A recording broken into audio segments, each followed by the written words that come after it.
ბატონანი, ასაკს დიდხანს მალავდით?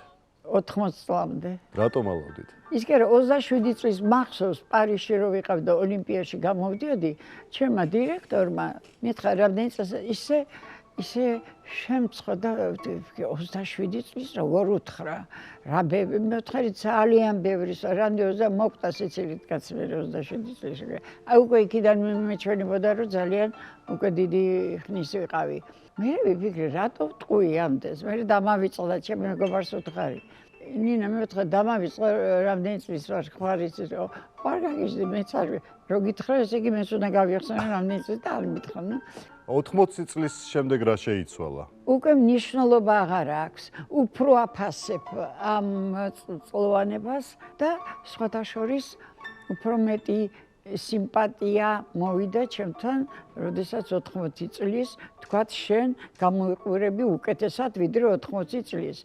ალბათ ძალიან კარგია რომ დატვირთული ვარ. ძალიან დატვირთული ვარ. 80 წლის მე ისეთი დატვირთული ვარ რომ ბრაზობ კიდევაც დამარებით თავი აღარ მინდა გამოსვლა, აღარ მინდა სიმღერა, აღარ მინდა გასტროლები, მაგრამ ალბათ 100-ია საჭირო. ასე უნდა მეც ესე. შინაგანად რამდენი წლის ხართ? სულ ყველაზე უმცროსი ვარ და ასედაც ვიყავი, იცით? მეგონა რომ ყველაზე უმცროსი ვიყავი. მე გამოდგა რომ ყველაზე ну, ბებერი როგორ უნდა ვთქვა, ყველაზე უფროსი ვიყავი.